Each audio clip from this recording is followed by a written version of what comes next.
Let's revise breathing and exchange of gases. हमें पता है हमारी बॉडी जो है ऑक्सीजन यूज़ करती है और इनडायरेक्टली ब्रेक करती है सिंपल मॉलिक्यूल्स जैसे कि glucose, amino acid, fatty acid को, ताकि एनर्जी मिल सके, उस एनर्जी से हम अलग अलग एक्टिविटी कर सके।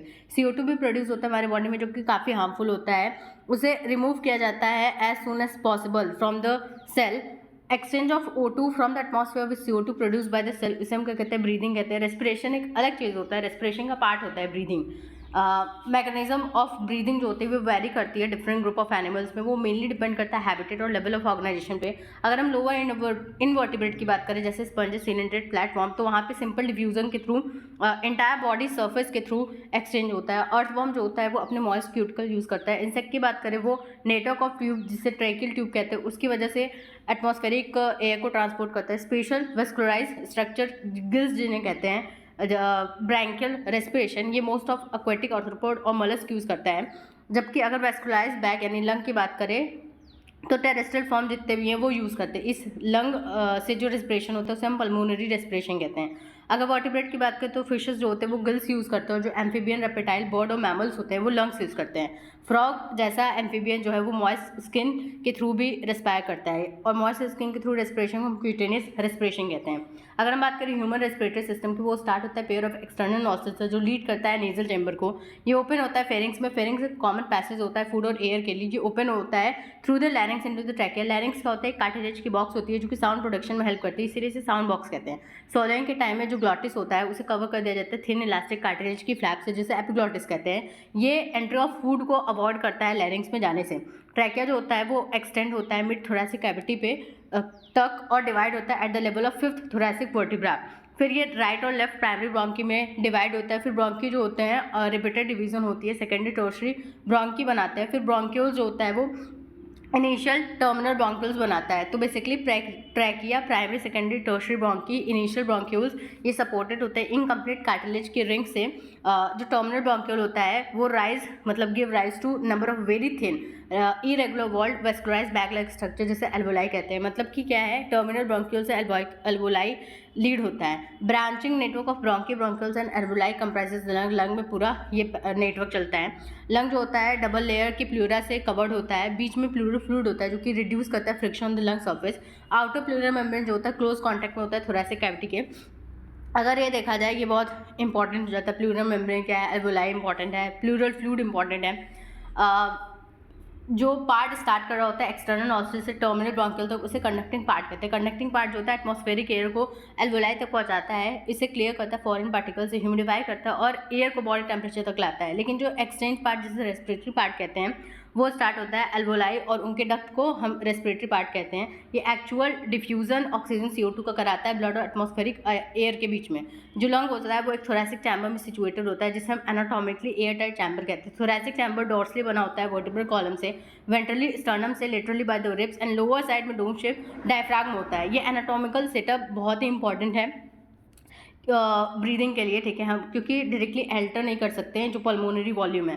जो स्टेप्स हैं बहुत इंपॉर्टेंट हो जाते हैं। पहला होता है ब्रीदिंग, पल्मोनरी वेंटिलेशन जिसे कहते हैं, जहाँ पे एटमॉस्फेरिक एयर को अंदर लाया जाता है, CO2 रिच एयर बाहर जाती है, डिफ्यूजन होती है गैसेस की अक्रॉस एल्वोलर मेम्ब्रेन, ट्रांसपोर्ट होती है बाय द ब्लड। फिर ये डिफ्यूजन होता है O2 CO2 का ब्लड और टिश्यूज़ के बीच में। फिर यूटिलाइजेशन होती है O2 की बाय द सेल, जिसे हम सेलुलर रेस्पिरेशन कहते हैं। मैकेनिज्म ऑफ ब्रीदिंग की बात करें तो दो चीज़ होती है, कि होता है inspiration, expiration. Movement of air into and out of the lung, ये क्रिएट होता है, कैरिड आउट होता है प्रेशर ग्रेडियंट क्रिएट करके लंग और एटमॉस्फेयर के बीच में।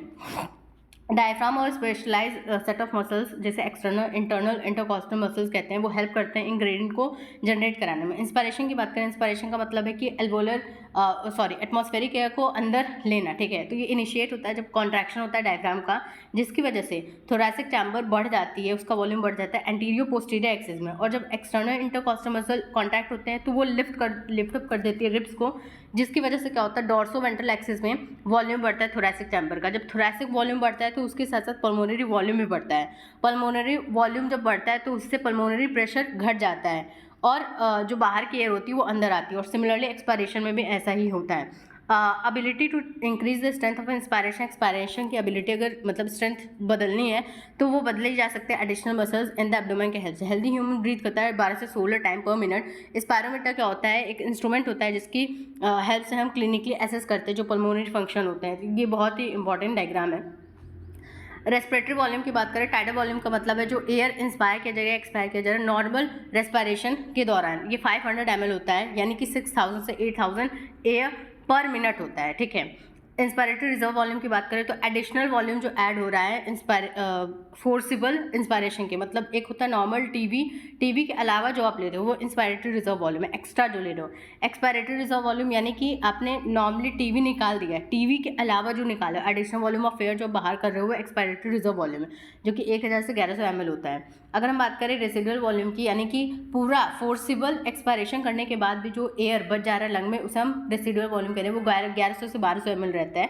ये हमेशा प्रेजेंट होता ही है। अगर हम कुछ रेस्पिरेटरी वॉल्यूम का यूज़ करें तो हमें पल्मोनरी कैपेसिटी मिलेगा, जिसे हम क्लिनिकल डायग्नोसिस में यूज़ करते हैं। आईसी क्या होता है? टोटल वॉल्यूम ऑफ एयर जो इंस्पायर किया जा रहा है नॉर्मल एक्सपायरेशन के बाद, मतलब नॉर्मली एक्सपायर कर दिए तो क्या करोगे, एक बार फिर इनहेल करोगे नॉर्मली, तो टीवी होगा, फिर एक्स्ट्रा जो इनहेल करोगे वो आईआरवी। ये टोटल जो है वो आईसी है, मतलब कि कितना आप मैक्सिमम इनहेल कर सकते हैं। एक्सपायरेशन भी सेम वही है कि नॉर्मल इंस्पायरेशन के बाद टोटल वॉल्यूम कितना आप एक्सपायर कर सकते हो।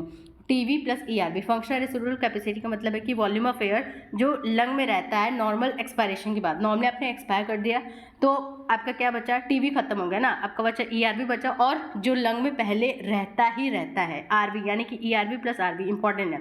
वाइटल कैपेसिटी का मतलब है maximum volume of air person can breathe after forced expiration. यहाँ पे ईआरबी, टीवी, आईआरबी आता है, और इसका दूसरा भी डेफिनेशन है कि maximum volume of person can breathe out after forced expiration. Total lung capacity का मतलब है कि टोटल एयर कितना एकोमोडेट हो सकता है लंग में at the end of inspiration. यहाँ पे ईआरबी, आरबी, टीवी, आईआरबी सब आता है, जिसे हम क्या कह रहे हैं vital capacity plus residual volume कह रहे हैं। अगर एक्सचेंज ऑफ गैसेस की बात करें, एक्सचेंज 2-3 जगह पे होता है, लेकिन एल्वोलाई क्या है? प्राइमरी साइट है एक्सचेंज ऑफ गैसेस का। ये ब्लड और टिश्यूज़ के बीच में होता है। ऑक्सीजन CO2 जो एक्सचेंज होता है वो सिंपल डिफ्यूजन से होता है, और ये मेनली किस पे बेस्ड होता है? प्रेशर या कॉन्सेंट्रेशन पे। सोल्युबिलिटी ऑफ गैसेज और थिकनेस ऑफ मेम्ब्रेन भी इंपॉर्टेंट फैक्टर होते हैं डिफ्यूजन के केस में। ये बहुत ही इंपॉर्टेंट है, जहाँ पे एटमॉस्फेरिक एयर जो है वो 159 होता है, जो ऑक्सीजन होता है वो 159 होता है एटमॉस्फेरिक एयर में, और जो CO2 होता है वो 0.3 होता है एटमॉस्फेरिक एयर में। एल्वोलाई में जाके जो O2 होता है वो 104 हो जाता है, और CO2 जो है वो बढ़ गया, 40 हो गया। अगर CO2 की बात करोगे, CO2 मैक्सिमम होता है टिश्यूज़ में, और ऑक्सीजन मैक्सिमम होता है एटमॉस्फेरिक एयर में। तो बहुत ही इंपॉर्टेंट डायग्राम है, और उसी का भाई ये है, ये भी इंपॉर्टेंट है। फिर यहाँ हम बात करें कि जो CO2 की सॉल्युबिलिटी होती है वो 20 से 25 टाइम ज़्यादा होती है ऑक्सीजन से। जो CO2 डिफ्यूज़ कर सकता है, diffusion membrane per unit difference से वो ज़्यादा होता है एज़ कम्पेयर टू O2। जो डिफ्यूज़न मेम्ब्रेन की अगर हम बात करें वो 3 मेजर लेयर से मिलकर बना होता है। थिन स्क्वेमस एपिथेलियम होता है एल्वोलाई का, ठीक है। ये एंडोथीलियम होता है एल्वोलर कैपिलरीज का, यानी कि ये, और उनके बीच में बेसमेंट सब्सटेंस होता है जो कि थिन बेसमेंट सब्सटेंस का बना होता है। जो टोटल थिकनेस होती है इस मेम्ब्रेन की वो लेस देन और मिलीमीटर होती है, इसीलिए जितने भी फैक्टर्स होते हैं वो फेवरेबल होते हैं diffusion of oxygen from alveoli to tissue, ना कि CO2 से CO2 के लिए। फेवरेबल मतलब ऑक्सीजन के लिए होते हैं। अगर हम बात करें ट्रांसपोर्ट ऑफ गैसेस की, 97% ऑक्सीजन ट्रांसपोर्ट होता है आरबीसी के थ्रू, 3% जो होता है डिजॉल्व स्टेट में थ्रू प्लाज्मा होता है, 20 से 25% CO2 आरबीसी के थ्रू होता है, 70% एज बाइकार्बोनेट, और 7% डिजॉल्व स्टेट में थ्रू प्लाज्मा, मतलब मैक्सिमम 77% जो है प्लाज्मा के थ्रू हो रहा है। ट्रांसपोर्ट ऑफ ऑक्सीजन में क्या है? Oxygen can bind with haemoglobin reversible manner में, और ऑक्सी हीमोग्लोबिन बना सकता है। Each haemoglobin 4 molecule of oxygen carry कर सकता है। जो बाइंडिंग है ऑक्सीजन का हीमोग्लोबिन के साथ वो primarily partial pressure of O2 पे डिपेंड करता है। CO2, हाइड्रोजन आयन, टेम्परेचर, ये अदर फैक्टर जो इंटरफेयर कर सकते हैं, लेकिन प्राइमरीली ऑक्सीजन खुद एक इंपॉर्टेंट रोल प्ले करता है। सिग्मॉइड कर्व मिलता है जब हम percentage saturation of haemoglobin with O2 को प्लॉट करते हैं PO2 partial pressure of oxygen के साथ। ऑक्सीजन डिसोसिएशन कर्व इसे कहते हैं। एल्वोलाई में क्या होता है? हाई PO2 होता है, लो CO2 का पार्शियल प्रेशर होता है, लेजर H+ होता है, लोअर टेम्परेचर होता है। बहुत इंपॉर्टेंट है। O2 get bound to haemoglobin in the lung and dissociated the tissues. 100 ml अगर ऑक्सीजनेटेड ब्लड है तो वो डिलीवर करता है 5 ml of oxygen to the tissues normal physiological condition में, ठीक है। CO2 की बात करें तो CO2 जो होता है जब हीमोग्लोबिन के साथ होता है तो उसे कार्ब अमीनो हीमोग्लोबिन कहते हैं, 20 से 25%। पार्शियल प्रेशर ऑक्सीजन का यहाँ पे मेजर फैक्टर होता है जो इस बाइंडिंग को अफेक्ट करता है, और O2 के केस में केवल O2 ही होता है। आरबीसी में क्या होता है? वेरी हाई कॉन्सेंट्रेशन में कार्बोनिक एनहाइड्रेज नाम का एंजाइम होता है, और इसका माइन्यूट क्वांटिटी प्लाज्मा में भी होता है। ये बोथ डायरेक्शन में वर्क करता है। CO2 H2 मिलके अगर कार्बोनिक एनहाइड्रेज है तो H2CO3 बनाएंगे, और फिर अगर दिया गया तो ये HCO3 H+ में टूट भी जाएंगे। टिश्यू साइड पे क्या होता है? पार्शियल प्रेशर CO2 का ज़्यादा होता है तो CO2 डिफ्यूज़ करता है ब्लड में और फॉर्म करता है HCO3- और H+। एल्वोलर साइड पे क्या होता है, PuCO2 लो होता है, इसीलिए वो CO2 और H2O बनाता है। CO2 ट्रैप्ड होता है as bicarbonate at the tissue level और रिलीज आउट होता है एज CO2। 100 ml अगर डीऑक्सीजनेटेड ब्लड है तो 4 ml ऑफ CO2 वो एल्वोलाई को ट्रांसफर करता है। रेगुलेशन ऑफ रेस्पिरेशन की बात करें तो ये ह्यूमन बींग्स में एबिलिटी होती है कि वो मेंटेन कर सकता है, मॉडरेट कर सकता है जो रेस्पिरेटरी रिदम है, ये न्यूरल सिस्टम के हेल्प से कंट्रोल किया जाता है। स्पेशलाइज सेंटर होता है मेडुलर रीजन में जिसे रेस्पिरेटरी रिदम सेंटर कहते हैं, ये प्राइमरीली रिस्पॉन्सिबल होता है रेगुलेशन के लिए। एक दूसरा सेंटर होता है पॉन्स रीजन में जिसे न्यूमेटैक्सिक सेंटर कहते हैं, ये मॉडरेट करता है जो रेस्पिरेटरी रिदम सेंटर है उसकी फंक्शंस को। न्यूरल सिग्नल जब इस सेंटर से आते हैं तो ड्यूरेशन ऑफ इंस्पायरेशन को रिड्यूस किया जाता है जिसकी वजह से रेस्पिरेटरी रेट ऑल्टर हो जाता है। कीमो सेंसिटिव एरिया प्रेजेंट होता है एडजेसेंट टू रिदम सेंटर, वो हाईली सेंसिटिव होता है CO2 हाइड्रोजन आयन के लिए। अगर इसमें इंक्रीज होता है तो सिग्नल तुरंत भेजा जाता है रिदम सेंटर को और नेसेसरी एडजस्टमेंट किया जाता है।